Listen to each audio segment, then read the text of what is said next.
two men have already entered. They're waiting for us. Only one of them will leave. So we had Shrout on last round, Caleb the previous round. Both players are 8-1, round 10 of 10 here in the Swiss in Columbus. Durward playing Jund. Again, he is the type of player who does not play a traditional deck. But if you see Caleb Durward playing a traditional deck, that means the deck is probably pretty gosh darn good. It's been good. Yeah. And 8-1 after a top 16 last weekend in St. Louis means that it's pretty gosh darn good. So, Caleb's deck list for reference: 4 Thragtusk, 4 Hunt Master Fells, 3 Olivia Valderans. Then he's got all of his smattering of 1-ofs to go along with those 4 Farseeks. He's got Rakdos Keyrune, he's got Dreadbore, he's got Tragic Slip as a 2-of, Mizium Mortars as a 2-of, 3 Bonfire the Dam, 2 Abrupt Decay, 2 Putrefy, 1 Sever the Bloodline, 1 Rakdos Return, 1 Ground Seal. So this is a pretty typical Jund list. It's not really straying from anything too crazy. You know, you're not going to find Thunderball Hellkites or Vampire Nighthawks here, but he's got a lot of removal, efficient creatures, and Farseek. On Andrew's side.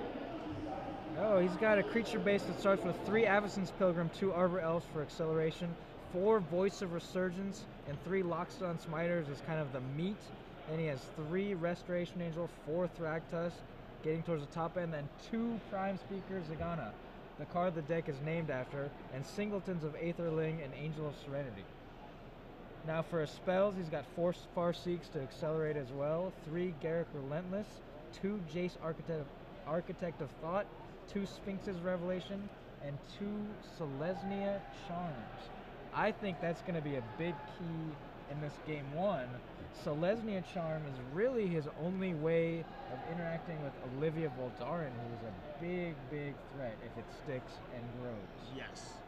I'm definitely inclined to agree with you there. You know, you can pick it off with Garruk Relentless if things go right. You know, Durward plays one on his 3rd or 4th turn, doesn't have the pump for it, and then Garruk Relentless is able to fight it and kill itself to kill Olivia, which is a trade you're willing to make every single time. Yeah. So, we'll see if Olivia is going to show up or not. Here's a Bonfire the Damned off the top for Durward. It's going to be for 2. It's going to take care of Voice of Resurgence, which means that Shrout is going to get an Elemental token, which is just going to be a boring old 1-1.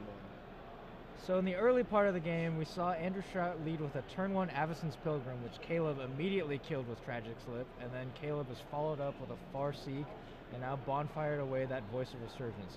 Andrew has the Garruk Relentless and makes a wolf, so this is good for him. He's got some defense right now against an Olivia. Well, not anymore. Yep. There's the Dreadbore. But the big thing here right now is that Durward had to Farseek for his 3rd land. He has not found a 4th one yet. So Shrout is actually able to build a board presence here. He has a 5th land. He can activate Gavany Township if he wants to. That's what he's going to do. And he's going to push through 2, 3, 4, 5, 6 points of damage.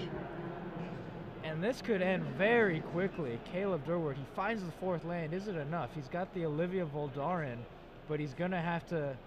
Well, he's going to have to block with it. He's actually going to have to block that with Gavany Township is threatening lethal with these creatures. And Shrout knows it, and he just sends right in. Caleb can't do anything but chump block with Olivia Voldaren. And you see, this is the world of difference. Had Durward hit his 4th land on time. If he hits his 4th land on time, he has Olivia. He can get that established, potentially win the game. He misses his land drop for multiple turns and ends up losing the game because of it. You see him slamming his fist on the table, a little bit frustrated with how that game went. Wow, that was so quick. It ended so quickly.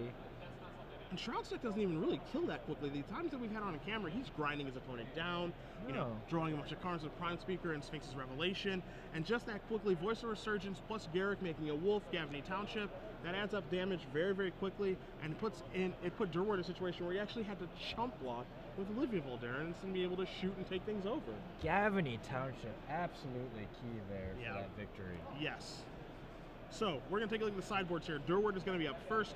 He is going to be on the play this game. He's sideboarding pretty quickly, so we'll go over it pretty fast for you guys as well, so we don't miss anything. 1 Rakdos' Return, 1 Garruk Primal Hunter, 4 Pillar of Flame, 2 Slaughter Games, 2 Appetite for Brains, 2 Duress, 2 Ground Seals, and 1 Barter in Blood. So, take a look at the options that he has here. Pillar of Flame is certainly pretty appetizing. Yeah, take care of that Voice of Resurgence. He's also got those mana accelerants to shoot down as well. You take a look at Appetite for Brains or Duress. Is that where you want to go against a deck that does have a couple of spells? Appetite for Brains can take down a Restoration Angel, a Thragtusk, Prime Speaker, those singletons, and Aetherling or Angel of Serenity, those Planeswalkers and Garruk Relentless or Jace Architect of Thought. Pretty interesting sideboard card to bring in. potentially for Durward. And then, he's got a Barter in Blood, which I don't hate. He's got, he's got, a Rakdos Return in case the game goes late. He's got Garruk Primal Hunter if he wants to go the Planeswalker route. I think he's got a lot of options available to him right now. Andrew's got a lot of options too. We talked about how in game one, if it didn't end so lightning quick, Olivia Voldaren could be a huge problem for the Bant deck, traditionally light on removal.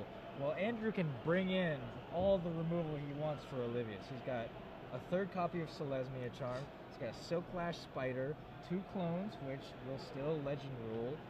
He's got 2 Supreme Verdicts and 2 Detention Spheres. So all of those potentially answers to Olivia Voldaren. Could also board in 3 Unflinching Courage, 2 Garruk Primal Hunter, and 2 Syncopates. I don't know if we'll see any or all of those. Yeah, I think, what does he want to move in and move out? That's the difficult part, right? Because he's got a lot of options for cards to move in so that he can make sure that he's good against Olivia Voldaren, but he's also got to move out. He's got to move cards out. You can't sideboard up yet, and you wouldn't want to in the first place. Yeah. So another rules change. This could be very interesting. So what is he going to take out to probably fit in a clone type effect, to maybe fit in Detention Sphere? Because as you said, the main thing for Prime Speaker Ben is that it does have a lot of difficulty with Olivia Voldaren. But Shrout does have answers to them in the form of Clone, Supreme Verdict, and Detention Sphere, as you mentioned. Also Silklash Spider, kind of a backwards way of hurricaning it out of the way if things can come to that. Yeah. So probably we'll not going to bring that in, though. Yeah, I think Silklash is more useful against a token army of 1/1 Spirit. Pretty good against Thundermaw Hellkite, too. Which, of course, Durward does not have. We've seen other Jund decks on camera have 2 copies of those. People moving towards that and away from Vampire Nighthawk. Again, Durward just with 4 Thraktos, 4 Huntmaster, and 3 Olivia. So, no Thundermaws to be stuck about if you're Andrew Shrout. I actually don't like the Jace Architect of Thought. That's the first card that stuck out for me in Andrew's deck. That doesn't really do enough in this matchup. I mean, it's a Planeswalker. It has inherent value in its abilities. But Caleb can spit out these creatures real fast. He can spit out an army with Huntmaster of the Fells that can threaten Jace. And he's also got spot removal in the form where we saw the Dreadbore. Bonfire of the Damned is certainly very efficient against Planeswalkers. So I think if you are worried about Olivia and you want to bring in some answers, Jace is the one that's going to go. Okay. Well, we'll see if Shrout agrees with what we think here in the booth. If you guys are just joining us, Cedric Phillips, Ricky Hayashi, Star City Games Open Series here in Columbus, Ohio. We are at the 4-day Origins Game Fair. If you guys do want to join us on Twitter, maybe tell us how you would sideboard if you're Andrew Shrout or Caleb Durward. Feel free at SCG Live, hashtag SCGCOL for your tweets. You can also hashtag it on Facebook nowadays as well. Pretty nifty. Does that work? I think it does work. They have hashtags now. So I thought people just did that because they had it linked up and it didn't do anything on Facebook. You could actually use them now. So join in on the conversation with us as we do see Durward and Shrout, the 2 top players probably left right now that you guys are familiar with at home, duking it out. Again, Shrout coming off his Pro Tour top 8 at Pro Tour Dragons Maze in San Diego. Durward, multiple Pro Tours, multiple Grand Prix top 8s. So we're going to see if Durward, with his back against the wall, can come back here against Shrout as he's taking a mulligan to 6.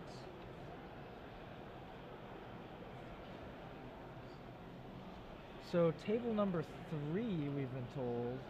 What is the matchup on table number 3? It is Timmy Paddock versus Steven Duran. Both those players at 24 points are playing it out. This is a table we thought might try to draw in, but they're going for it. It's Bant Hexproof with a Johnny. So this is 3 mana Ajani. This is double strike. This is +1/+1 counter Ajani. This is a card, Ajani Caller the Pride. I like that. I kind of like that too, actually. We see Silverblade Paladin in that deck a lot. We saw it earlier on camera. Yeah. I think that Ajani is probably a little bit more impressive. Putting a +1/+1 counter on the Invisible Stalker seems a lot better than double striking it up. Yeah, plus, it's pretty easy to blow out Silverblade Paladin in combat. And really just ruin things there. I actually kind of like the innovation of Johnny Call of the Pride. A card, when it was released, you're looking at a cheap Planeswalker in white that is like all upside, and it hasn't seen any play yet. 3 mana Planeswalker, not seeing much play, is very surprising. Yeah. So that Bant Hexproof deck with a Johnny is paired up against the green-white aggro deck at table 3. And they are going to play it out. They're going to duke it out. So we'll see what happens over there, and we're going to see what happens right here as these 2 8-1s clash. to try to make it into top 8. You saw Shrout's face. He did not, I think he was looking for every way to try to keep that hand and realizing that he can't do it and kind of laughing about it now. Whenever you're kind of twinging your face looking at your cards, unless you're looking at a split card, I think you're trying to convince yourself to keep a pretty bad hand. So Shrout does just take a mulligan here, so he's going to go down. Looks like the 6 as well. All right. So Jund, Prime Speaker, Bant. Who do you think is favored here in the sideboard games? I think it's pretty close, as the Shrout is actually taking a mulligan to 5 right now, but I actually think it's pretty close. Again, I think this matchup revolves around Olivia. That's like the first game in many games here. You know, if Olivia resolves and Shrout doesn't have an answer, he can't win. Yeah. So that's step 1. Now, if we're talking about what happens when Olivia is resolved or Shrout has an answer to it in Clone, in Detention Sphere, in Celestial Charm, in whatever, then we're playing a different game, because I think, from what we've seen, Shrout is more than happy going long, because he has ways to draw cards in Prime Speaker Zagana, and blinking it. You know, he's got Restoration Angel plus Thragtusk. He has Sphinx's Revelation, so he has Aetherling and Angels ready. So he's content going long. But Jund naturally wants to go long with its Bonfire of the Dams, with its Rakdos' Returns, with its Thragtusk.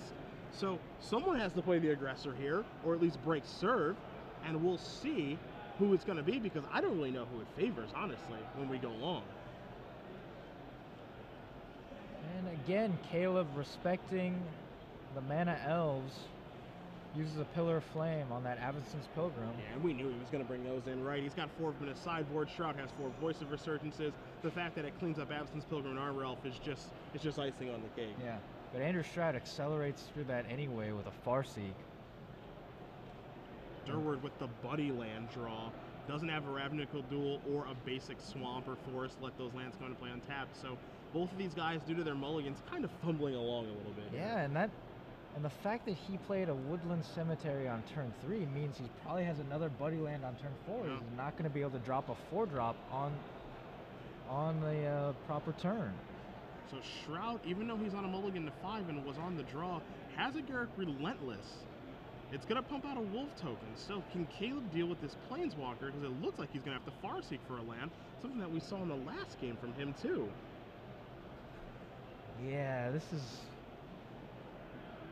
I mean, I thought Caleb had an advantage here, but with the mulligan to 5 for Andrew Shrout, all of a sudden that Garruk, you've got to do something about these Planeswalkers. So Caleb is just going to play his Woodland Cemetery after searching up a Blood Crypt. Untap, you see his hand. He's got a Rakdos' Return, a Thragtusk, and Olivia Voldaren. Garruk going to pump out a Wolf token. Going to attack with one of them. And I'm very interested to see what the rest of the cards are in Shrout's hand right now. If he has a follow-up, if he has like a land plus a Thragtusk or anything. That's what I want to know. Says go. And he's got, I see his hand, he's got a Thragtusk, a Clone, and a Syncopate is his hand right now. And this is... Yeah, there's no way that's resolving. Syncopate. So Caleb trying to go for the Rakdos' Return to kill Garruk and take cards from Shrout. Oh my goodness. But the Syncopate now followed up by a Thragtusk. So Shrout top decks a Sun Petal Grove, puts it immediately into play, plays a Thragtusk, puts another Wolf into play, and what would have been a backbreaking Rakdos' Return ends up getting Syncopated, a card that Shrout has 2 of in his sideboard. Caleb's not out of it yet. He's got to sever the bloodline, so he can reduce the clock here by taking those wolves away. But now he's going to go for the Thragtusk first. This is pretty tough, right? Because he's got Olivia Voldaren in his hand, so you know, ideally he wants to be able to go like Olivia plus shoot a guy when Garruk tries to fight it. But Shrout has Clone in his hand just at the ready for Olivia, so you wonder if A, Durward knows that Shrout has Clone in his deck list somewhere, or B, if Durward just has a feeling that Shrout has an answer to Olivia in his hand. You know, that's the really scary thing right now if you're Durward, because if you ever pull the trigger on Olivia and he's wrong, he just gets run over by these guys. Yeah, so he's got that sever in his back pocket, so I think his plan has to be here to trade off the Thragtusk, or at least threaten to. And Shroud's not going to go for that trade. Wow, he's just Shroud. attacking with the wolves. He will not allow it, and Durward's just going to take it? Well, he doesn't want to lose his Thragtusk. Okay, he blocks one. Okay, one. yeah, I was going to say, he's just going to take that damage? I can't imagine that's the case. So now Shroud is basically representing Restoration Angel now, right? If he's not attacking with his Thragtusk? Yeah, that's a possibility, but why not just attack with it anyway? see what happens. Yeah, if it gets blocked, then you can blink it. So what is he up to over there? That's the question. Shrout, he's got the board advantage. He's got the life advantage. He's falling behind in his mana production. Mm-hmm. He played that Thragtusk on 5 and has not played a 6 land. So he's got to think like he needs to do something here. And Caleb comes out with Olivia Voldaren, passes the turn back.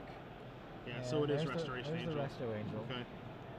So I think what Shrout wants to do there, I think his thought process is it's way more important for me to bluff something, like bluff another Syncopate, bluff maybe a Snapcaster Mage on the Syncopate, what have you. Make Caleb think instead of just putting my shields down and making it so that he has free reign on his turn.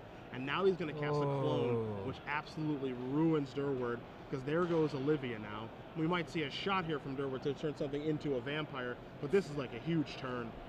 Yeah, might as well. I'm not sure what he shot. We have an angel vampire or a beast vampire here. Ricky, what it's looking like to me now is it might be curtains. It might be bonfire or bust, my friend, as it is an angel vampire. So if there's any card that can save Caleb Durward, as you see him trade off Thragtusk, it's Bonfire of the Damned. And he sets that up by trading the Thragtusk so that the beast is the only thing that's left. Is this it? How is he going to do this? Is he just going to look at it? Is he going to flip the top card? So he's laughing. He knows what he needs. One-time dealer? Flip it. Oh, don't look. Oh, it's Olivia. No, he looked. That's why you don't look. And he's going to extend the hand. Oh. So Andrew Shrout is going to win the match, and he is moving on to another Open Series top 8.